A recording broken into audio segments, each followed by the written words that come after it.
If you've ever had any sort of CQB training, you've probably heard the expression that bullets follow walls, and it's a true statement, often repeated, not often fully understood. So let's talk about that today.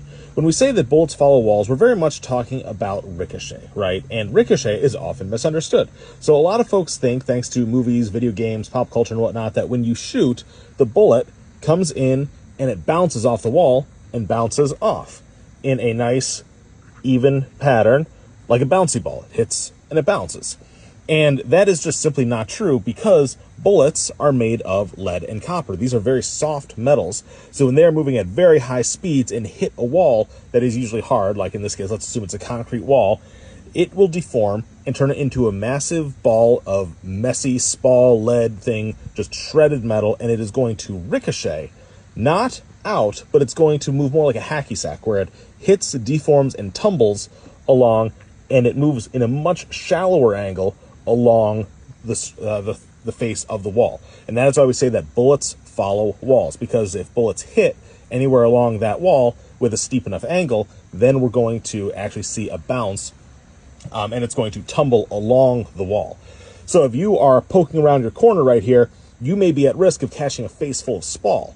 A way to mitigate that is to back off a little bit, so that, as you get farther away from the wall, that angle opens up and you have a little bit more protection. Similarly, if you are moving along the wall like this, maybe just take a step to the left and just get a little bit more space so that your shoulder doesn't catch a wad of shrapnel if a bullet hits any of these spots over here. Now, naturally, if the bullet hits a window like we got here, it's probably just going to punch right through. If the bullet closes down even more directly, the wall, even a concrete wall, is going to absorb most of the impact. But as we get even shallower angles over here, the wall doesn't need to be concrete anymore. Even light, soft drywall has a tendency to deflect bullets relatively intact and keep them sending along that path. So the softer the wall, the shallower the angle needs to be, but it can still deflect the bullet altogether. Now, another thing to keep in mind with this is that vehicles tend to be on roads, and roads are typically asphalt. It doesn't need to just be a wall.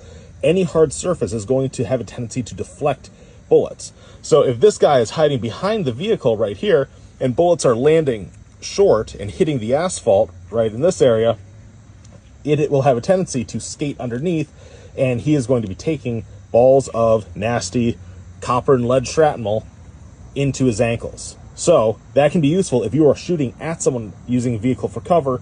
You can make sure you aim a little bit low, so that you can actually, get those rounds through even an armored vehicle, because there's usually space underneath the vehicle. Similarly, for him, if he wants to prevent getting his ankles shot out, he can hide behind the wheel wells, and that'll provide a little bit extra protection, so that if bullets end up hitting short, they will be absorbed mostly by the meaty stuff in the tires and axles and stuff, rather than going straight through and hitting him on the other side.